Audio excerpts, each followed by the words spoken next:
Let's welcome our market master, Samir Arora, founder and fund manager, Helios Capital, joins in. Good morning, Samir. Congratulations. All the legal problems are behind you.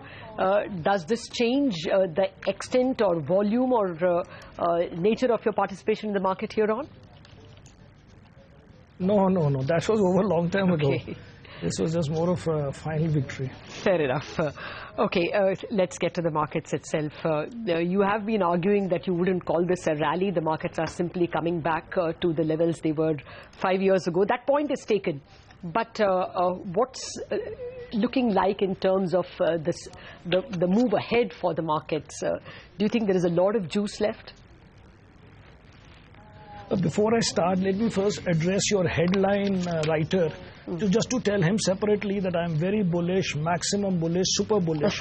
Because during the course of this interview, I might say one line negative on some sector or something, and he's going to magnify it. So let me first say that. So putting that background aside, the point is that we have not seen anything yet. That does not mean we will not see. I think we'll see a lot. I think it's a 3 to 5 year rally. But first, let's just clarify what we mean by a bull run or a rally or a continuous rally. Basically, for any institutional type investor, it means that you won't have a year where you lose 20-25%. At any point in the next 3-5 years, if you lose in any 1 year 5, 7, 10%, but in the other years you are up 15-20% per annum, that will be considered as a good market to be in. And actually, even in the last few years, it could have been considered like that, except for the currency factor. So the point is that if we look forward and are bullish and the foreigners are bullish, there is a valid ground for it. But just let's look at the recent rally that you keep talking about once again. In the last 1 month, which should have been the height of the momentum related to a BJP victory or a Modi victory, the Indian market in dollar terms is up 5%, which is very good. Unless you compare it with the indices itself, that is the emerging market index for the same period, last 1 month, from today back 1 month, is up 7%, and Asia ex Japan is up 6.8%. Similarly, on the currency, the Indian currency in the last month is up some 1.5% against dollar. Literally every currency in the world, whether it's Korea, Australia, Singapore, Brazil, all of them, the strengthening against the dollar has been more than that. So the point is, it is up 5-7% in the month and about 7-10% year to date, and that is nothing. So don't consider it as a rally. It is going to be a rally, and it's going to be a rally which will hopefully continue for not just May, but be a decent year-on-year rally for a number of years. Hi Samir, good morning. Okay, point taken. It's a 3 to 5 rally, which is in the offing, but just for the near term. Have we squeezed out the best of a pre-election rally? No, not at all, madam. Not at all. That's what I'm saying. You have not even kept up with the indices in our region for the last month, and even on a year-to-date basis, in absolute, it is up some 7.5%. If you look at Nifty.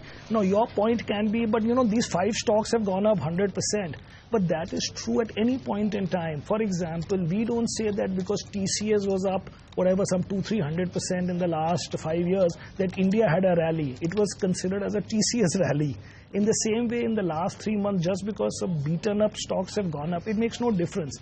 The way to look at a rally or a market bull run or whatever is, you tell me that which sector of the market participants are really enjoying themselves. Is it the brokers? Is it fund managers? Is it companies wanting to do IPOs? Is it company wanting to do QIPs? Is it retail? Is it foreigner? It's nobody, because it's mostly a correction of a unreasonable fall in August and July last year, and some of it that, and then generally it's like for any slightly longer term context, it's zero. Compare it to what happened in 2007, what happened in 99. There were 4 and 5 years of 20 and 30% returns. Then you peaked out, and then you had the falls, not after a small rally like this. No, fair point. Still even in line with the rest of the world. Fair point, Samir. That's well argued and that's convincing. But from here on, what would be therefore the market leaders? Would it be PSU stocks, PSU banking stocks? Well, it could be because but we are not in them and we are not going to buy them because we don't buy really. For example, if today you said that there is one group whose name you don't tell me and you say that some stock will be up 100% and we are confident and Goldman puts a buy, but let's say there's no name and they just say it'll be up 100%. I will not even buy one. But if they say it'll be up 20%, but I buy into that logic, I will put 5%, 3%, whatever of my fund into that. The point is, even if I know that some stock is going up, if it doesn't reconcile with my history and with my background, I will not buy it. That's the way I am. And many fund managers are like that who have preferences. So based on history, I will not buy, but it can go up. If real changes happen, maybe we'll also buy. But for the moment, the point is that for the retail investor who's really not into the market or has only 5 stocks or 7 stocks, for them to be told again and again, only to show the guest on your channel being a smart guy, intelligent guy who says, you know, we should not look at markets, we should look at individual stocks, is actually unfair to that individual who's watching your channel. Because if you give him 2 stocks and he buys those 2 names, he's still not diversified. He had 5 names, now he has 7 names. By mistake, if something goes wrong there, that's the end of his interest in the market. Yeah. The point is, people can only buy based on what they have already bought. So initially, I would say that there is adequate juice in the overall market. It doesn't have to be fine-tuned for everybody. Now, somebody who's in it, who already has 10 stocks, maybe he can buy this or that. But we don't know what these guys have to whom we will say buy a PSU bank. Why? There is no need. So for the they have to first for the retail investor, then the and they're not safest. getting it right. So for the retail investor, the safest advice now would be to buy Nifty ETFs. Well, because I'm an active fund manager, I would say buy somebody's active fund. Okay. Because there is still a lot of value. Look at the construct of these indices. Look at the complete and 100% idiocy of the MSCI and the people who follow it. Just let's look at for 1 second, because my favorite topic these days. Okay. So if the MSCI index says that if everybody buys into a company and therefore the foreign ownership becomes high, then we will remove it from the index so that everybody then sells that stock and the foreign ownership comes down, so that we will reintroduce it into the index so that again everybody starts buying it. But look at it differently. Okay. Let us look at US. In US, every stock has, say, 100% float. Therefore, if 90% of it is owned by institutional investors, in theory, it should be given a 0 weightage, because now a new investor will have to buy from the same investors. Why does it work at a 50% limit, but not at a 100% limit? So the point is, therefore, I believe that an active fund can beat index. So I would say buy somebody's fund. There are so many good funds out there in India, and you don't have to buy my fund because it's not available to you. Okay, but just to talk about the relative performance of sectors in the market. Yes. You know, while the equities on the whole will do well, but just to talk about how can one scalp out, you know, and get the outperformers in that. So sectorally, which ones would you bet on, and which sectors do you expect, you know, to underperform?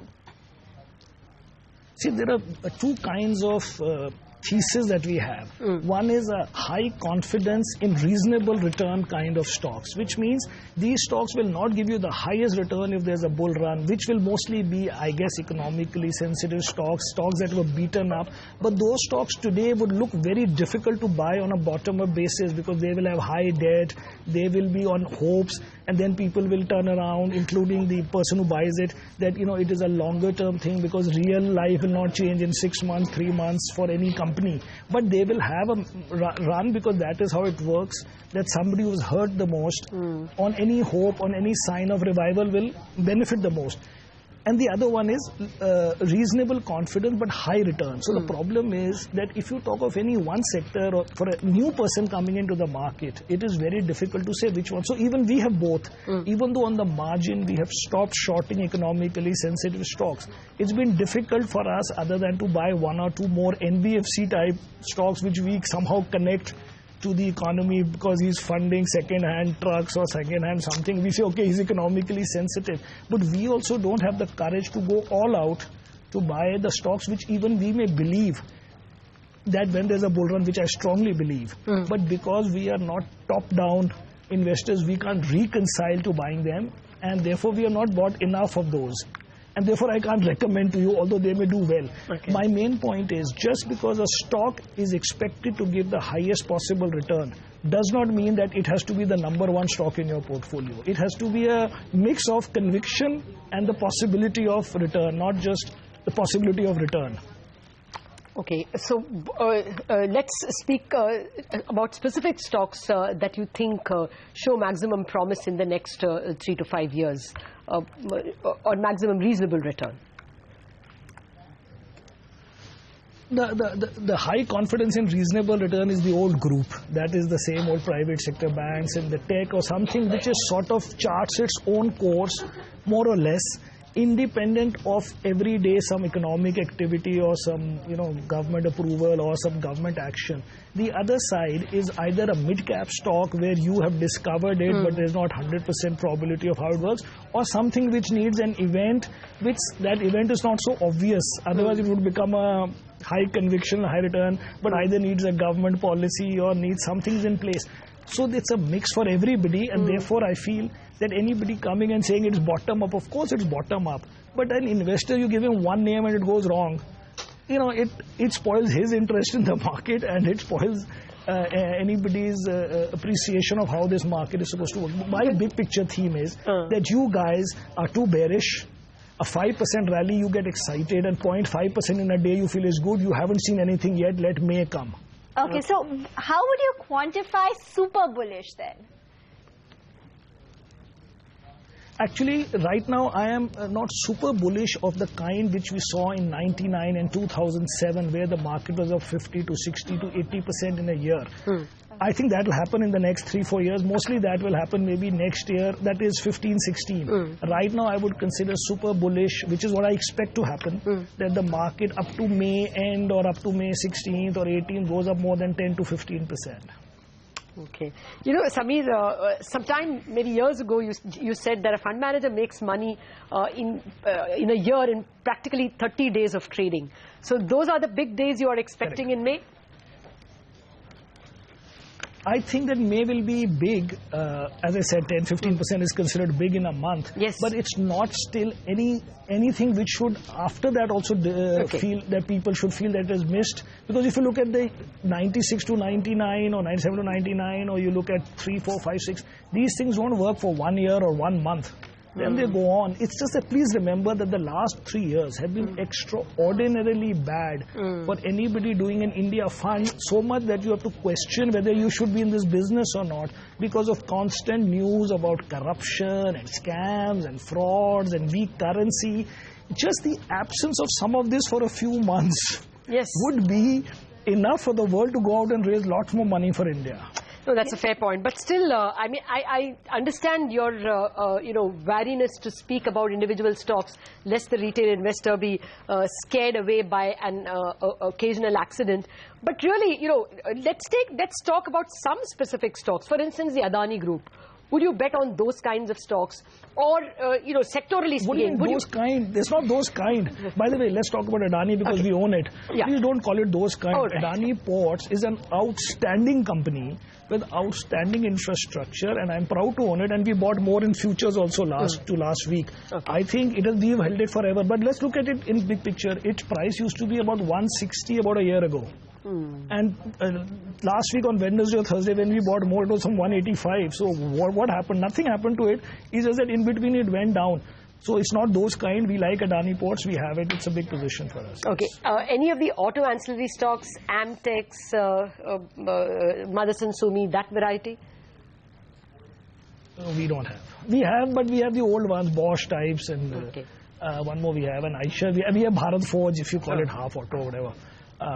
But those are, they are not the banging, going up with style kind of stocks in the current environment where there is this element of beaten up and economically sensitive doing better. Yeah, Otherwise, why don't you give that a name? Why don't you give that a name? Give that a name.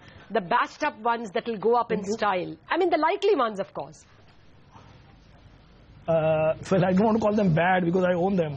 I think those will be like ICICI Bank or perhaps Yes Bank or something. Okay.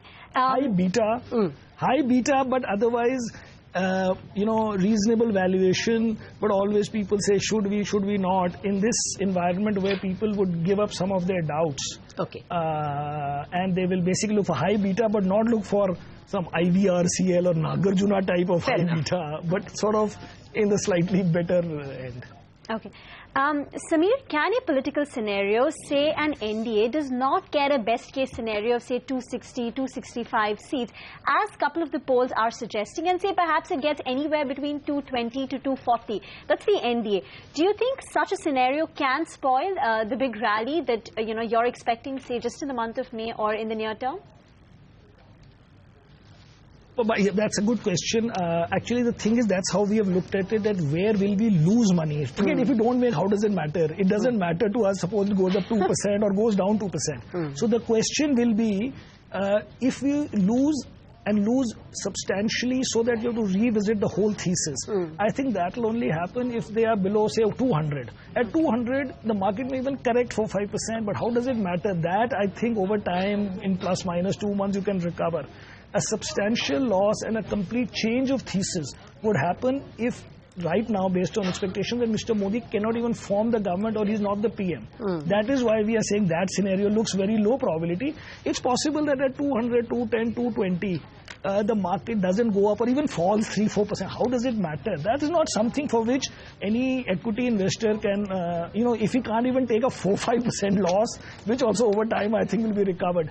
But right now, please think that if you are believing that it's really 260 and 270 for NDA direct, then I'm going to revise it up from 10% to 20%. Right now I'm thinking 230, 240 type. The more it goes towards 270, it's going to be, and I tweeted out on this, that you can multiply the number of seats you expect, multiply by 100, that should be your Sensex target.